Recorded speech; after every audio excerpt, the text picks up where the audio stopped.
Episode 21 आखिरी मुलाकात। वरुण से मिले वॉइस नोट को सुनने के बाद डिंपल को लगने लगा था कि आखिरकार वरुण ने खुद को बेगुनाह साबित कर ही दिया। लेकिन रोहन को गुंडों से पिटता देखकर और फिर उसके मुंह से एक अलग ही कहानी सुनने के बाद डिंपल समझ नहीं पा रही थी आखिरकार सच क्या है। और तभी रोहन की बनावटी कहानी में मिनी के जिक्र ने जैसे उसे रोहन की कहानी पर यकीन करने का एक पुख्ता कारण दे दिया। बांद्रा के बैंड स्टैंड पर रोहन के साथ बैठी डिंपल गुंडों से पिटने की वजह से रोहन को लगी चोटों को देख कहती है, तुम्हारी इन चोटों को ड्रेसिंग की जरूरत है, नहीं तो इन्फेक्शन हो जाएगा। चलो मैं तुम्हें डॉक्टर के पास ले जाती हूँ। डिंपल के मुंह से ये बात सुनकर रोहन हंसता हुआ कहता है, इसकी कोई जरूरत नहीं है डिंपल, ऐसी खरोचें तो लगती रहती हैं। अब तुम कॉलेज जाओ, मैं भी घर जाता हूँ। लेकिन डिंपल रोहन को इस हालत में अकेला छोड़कर नहीं जा सकती थी, खासकर ये जानने के बाद कि उससे ये चोट कहीं ना कहीं उसकी वजह से लगी है। वहीं रोहन जानता था कि वो जितना डिंपल की नजर में ऊंचा उठेगा, उसके पास उतने ही ज्यादा मौके होंगे वरुण को डिंपल की नजरों में गिराने के। इसलिए वो लगातार डिंपल से कह रहा था, जाने दो डिंपल, तुम बेवजह ही इतना परेशान हो रही हो, मैं ठीक हूँ। और तुम प्लीज वरुण से भी नाराज मत होना, माना गलती बड़ी ही है, फिर भी कोशिश करना कि उसे माफ कर दो। नशे की हालत में थोड़ा बहक गया बेचारा, और अब अपनी गलती को किसी तरह छुपाने के अलावा कोई और चारा भी तो नहीं है, प्लीज समझो। डिंपल रोहन की इन सारी बातों को सुन तो रही थी, लेकिन कुछ कहती नहीं। और थोड़ी ही देर में किसी तरह जिद करके रोहन को पास ही के एक डॉक्टर के क्लिनिक में ले जाती है। अपनी चोटों की ड्रेसिंग करवाते हुए रोहन ऐसे चीखता है जैसे उसे न जाने कितने गहरे घाव लगे हैं।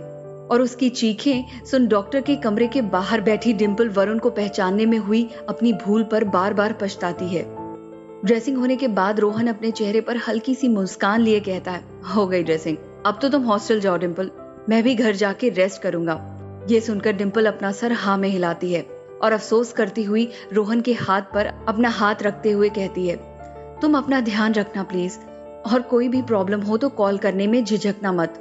मुझे पता है मैं तुम्हारी ज्यादा हेल्प नहीं कर सकती, लेकिन मुझसे जितना बन पड़ेगा मैं करूंगी। Bye, take care. ये कहकर डिंपल क्लिनिक के बाहर निकल जाती है और रोहन जो अब तक एक घायल पेशेंट की तरह झुक के खड़ा था, वो तनकर क्लिनिक के बाहर निकलता हुआ मन ही मन कहता है, ये तुम्हारी गलतफहमी है कि तुम मेरी हेल्प नहीं कर सकती डिंपल। इस वरुण नाम के ऊंट को पहाड़ के नीचे लाने में मेरी हेल्प तुमसे ज्यादा और कोई नहीं कर सकता। और फिर खुद भी एक ऑटो रिक्शा में बैठकर समर के घर की तरफ बढ़ जाता है। डिंपल जब तक अपने हॉस्टल पहुंची तब तक शाम हो चुकी थी और वो इस कदर थक कर चूर हो गई थी कि अगर ये कोई आम दिन होता, बिस्तर पर गिरते ही वो नींद की आगोश में चली जाती। लेकिन आज सुबह से इतना कुछ हो गया था कि उसकी आंखों से नींद कोसों दूर थी। डिंपल अपने कमरे का दरवाजा अंदर से लॉक किए अपने बिस्तर पर लेटी ही थी। एक टक बस सीलिंग और उस पर लटके काले रंग के पंखे को घूरे जा रही थी। उसे इस बात की भी खबर नहीं थी कि कब उसकी दोनों आंखों से आंसू बहने लगे। इस वक्त डिंपल के जहन में अपनी माँ की कई बातें गूंज रही थी कि जो उन्होंने डिंपल से उसके घर से भागने से एक दिन पहले कही थी। तुझे क्या लगता है डिंपल कि शहर के लोग जितने अच्छे दिखते हैं उतने अच्छे होते भी हैं? तेरा ये सोचना बेवकूफी है। एक तो अनजान शहर, उस पे भी मुंबई, वहां भी हमारी डिंपल मैडम अकेले रहना चाहती है। मैं कह रही हूँ ये मुमकिन नहीं है। मैं तेरे साथ कुछ गलत होते देखूं उससे पहले मरना पसंद करूंगी। अपने हॉस्टल के कमरे में लेटी डिंपल को लग रहा था कि धीरे धीरे उसकी माँ की कही हर बात सच हो रही है, और इस बात का डर उसे अंदर से खाए जा रहा था कि कहीं माँ को होटल रूम की उन तस्वीरों या वीडियोस के बारे में पता चला तो उनकी क्या हालत होगी। झारखंड के छोटे से शहर धनबाद से भागकर मुंबई आने के बाद डिंपल ने इस शहर में अकेले कई मुसीबतें झेली थी, लेकिन इतनी बड़ी घटना उसके साथ पहली बार हुई थी। जहां एक तरफ डिंपल का दिल और दिमाग पूरी तरह थक चुका था, वहीं दूसरी तरफ वरुण जिसे डिंपल कैफे में अकेला छोड़कर भाग गई थी, वो इस तसल्ली के साथ अपने कॉलेज वापस लौट आया था कि आखिरकार सब कुछ ठीक हो गया है। वरुण इस बात से अनजान था कि रोहन ने फिर से बाजी पलट दी है और एक बार फिर वरुण डिंपल की जिंदगी का विलन बन गया है। कॉलेज में वरुण बार बार डिंपल के कॉल या मैसेज के लिए अपना फोन चेक कर रहा था, लेकिन उसकी कोई खबर नहीं थी। और अंत में कॉलेज खत्म होने के बाद जब वो अपनी कार में बैठ रहा था, अनायास ही उसकी नजर डिंपल की कॉलेज के गेट की तरफ चली गई। लेकिन अफसोस वहां डिंपल नहीं थी। ऋषि और शिरीष पहले ही हॉस्टल लौट चुके थे, इसीलिए अकेले अपनी कार में बैठकर हॉस्टल की तरफ बढ़ रहा वरुण डिंपल को कॉल करने के बारे में सोचता है। कि तभी उसका फोन बजता है, जिसे सुन खुशी के मारे वो कार की सीट पर रखे अपने फोन की तरफ लपकता है तो देखता है कि किसी अनजान नंबर से कॉल आ रहा है। इस उम्मीद के साथ कि शायद डिंपल ही किसी अनजान नंबर से कॉल कर रही है, वरुण फोन उठाता है और किसी आदमी की आवाज सुनकर एक बार फिर निराश हो जाता है। फोन की दूसरी तरफ और कोई नहीं बल्कि मिस्टर शुक्ला थे और उन्होंने वरुण की आवाज में उदासी को भांपते हुए कहा, किसी लड़की के फोन का इंतजार कर रहे थे क्या? और वरुण चिढ़ता हुआ कहता है, हाँ कर रहा था। तो सालों के तजुर्बे का इस्तेमाल करके एक बार फिर अंदाजा लगाते हुए कहते हैं, कहीं वो झारखंड के कारपेट बिजनेस वाली तो नहीं?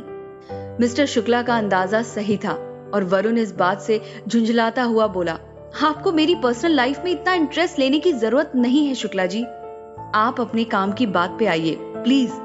क्यों कॉल किया आपने?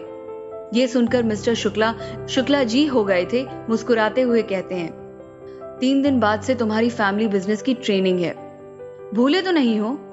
भूले भी हो तो कोई बात नहीं, याद दिलाना हमारा फर्ज बनता है। शुक्ला जी की ये बात सुनते ही वरुण को उनके साथ हुई पिछली बातचीत याद आ जाती है और वो आगे बिना कुछ कहे फोन काट देता है। अपने गुस्से को किसी तरह अपने अंदर दबाता वरुण एक गहरी सांस लेता है और चुपचाप खिड़की के बाहर देखने लगता है। वरुण जब हॉस्टल पहुंचता है तो देखता है कि 3 दिन बाद शुरू होने वाली परीक्षा के लिए सब अब नोट्स बनाने और पढ़ने बैठ रहे हैं। हॉस्टल के कॉरिडोर में कोई सिर्फ बॉक्सर्स पहने तो कोई लोअर पहने और गर्दन पर गमछा लटकाए तो कोई टेंशन के मारे दोनों पैरों में अलग अलग चप्पल पहने इधर उधर भागते हुए चीख रहा है, भाई बस फैशन टेक्नोलॉजी के नोट्स कंप्लीट करवा दे, कसम से 1 हफ्ते तक तेरे कपड़े धोऊंगा, वो भी रगड़ रगड़ के। मुझे तो मार्केटिंग का कुछ समझ में ही नहीं आ रहा है कि यार गिन के 6 क्लास अटेंड की है, अब क्या करूं? इन सब के बीच वरुण अपने कमरे में पहुंचता है तो देखता है कि ऋषि उसके बिस्तर पर एक बुक में सर गड़ाए बैठा है।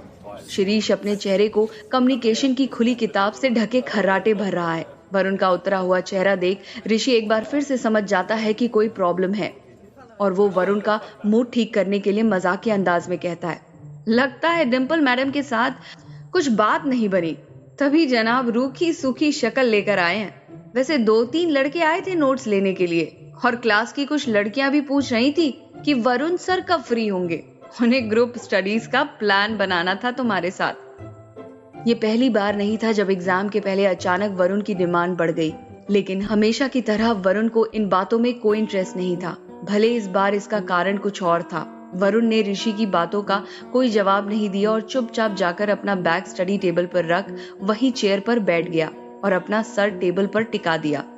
ऋषि को ये समझते देर नहीं लगी कि इस वक्त वरुण को छेड़ना खतरे से खाली नहीं है और वो अपनी किताब लिए दबे कदमों से कमरे की दरवाजे की तरफ बढ़ने लगा।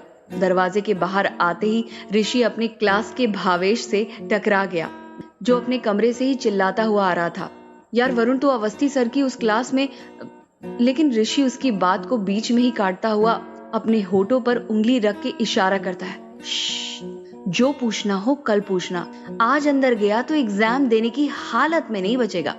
ये कहकर ऋषि भावेश के कंधे पर दोस्ताना अंदाज में हाथ रखे वहां से चला जाता है।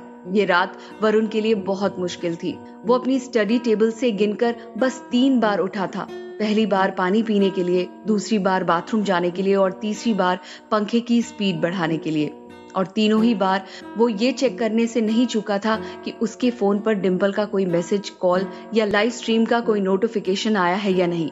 जहां वरुण को डिंपल की इस बर्ताव का कारण समझ नहीं आ रहा था, वहीं ऋषि और सुरेश वरुण को इस तरह किताबों में घुसा देख आश्चर्य कर रहे थे कि इस बार इस कॉलेज में टॉप करना है या पूरे मुंबई में।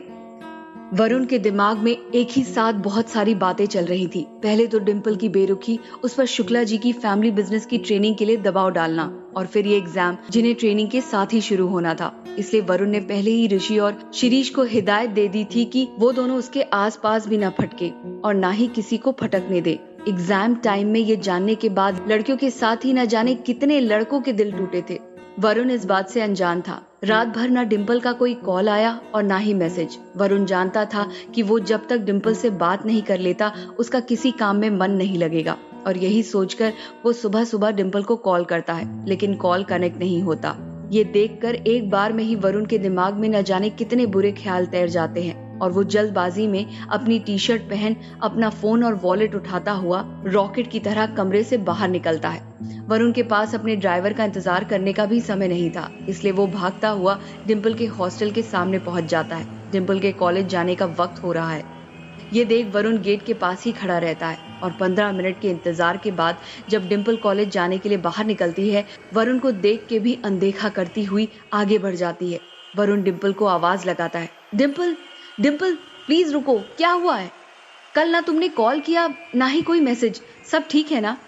वरुण के इतने सवाल सुनने के बाद भी डिंपल नहीं रुकती और किसी तरह अपने गुस्से को फूटने से रोकती हुई अपने कदम और तेज कर लेती है। ये देखकर वरुण कुछ समझ नहीं पाता और लगभग दौड़ता हुआ जाकर डिंपल का हाथ पकड़ता हुआ एक बार फिर पूछता है, क्या हुआ डिंपल, सब ठीक है ना?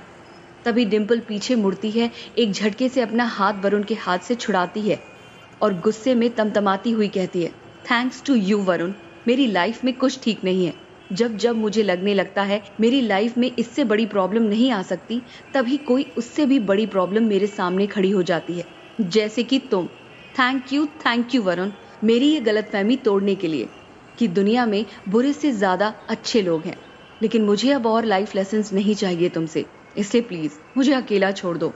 हमारी वो पिक्चर्स वायरल करके तुम पहले ही मुझ पर बहुत बड़ा एहसान कर चुके हो, अब और नहीं, प्लीज मुझे अकेला छोड़ दो प्लीज। ये कहते हुए डिंपल की आंखें भर आई थी, जिन्हें देख वरुण थोड़ा सहम जाता है, लेकिन फिर खुद को संभालता हुआ कहता है, मैंने फोटोज वायरल की, लेकिन डिंपल तुमने तो वो वॉइस नोट सुना था ना? मैंने मेरी बेगुनाही साबित कर दी थी, फिर क्या हुआ? वरुण के ये सीधे और मासूम सवाल भी जैसे डिंपल को कांटों की तरह चुभते हैं और वो एक बार फिर अपनी आवाज ऊंची करती हुई कहती है, फिर मुझे सच का पता चला वरुण, जो तुम्हारा दिल भी जानता है। छी, तुम्हें शर्म नहीं आई एक औरत की आबरू से खेलकर उस पर ऐसे पर्दा डालते हुए? अब तक सड़क पर चल रहे कुछ लोग खड़े होकर इस तमाशे को देखने लगे थे, जैसे किसी नए प्रेमी जोड़ी की पहली तकरार हो। और इस बात को भांपकर वरुण एक बार फिर डिंपल का हाथ पकड़ते हुए कहता है, हम कहीं और चल के बात करते हैं डिंपल, प्लीज, सब देख रहे हैं। लेकिन डिंपल एक बार फिर वरुण का हाथ झटकती हुई कहती है, लोगों को हमारे बीच जो नहीं देखना था वो तक देख लिया है सबने, फिर इसकी क्या शर्म कर रहे हो वरुण? मुझे कहीं नहीं जाना है तुम्हारे साथ। इतना कहकर डिंपल अपने आंसू पोंछती हुई जाने के लिए मुड़ जाती है और वरुण हताश सा होकर होठों पर खामोशी लिए वहीं खड़ा रह जाता है कि तभी डिंपल एक बार फिर उसकी तरफ मुड़ती है और एक उदास सी आवाज में कहती है, मुझे आज उस दिन के लिए अफसोस हो रहा है जब तुमने मुझे उस पब में उस गुंडे से बचाया था। काश तब मैंने तुम्हारी नीयत भांप ली होती, लेकिन अफसोस।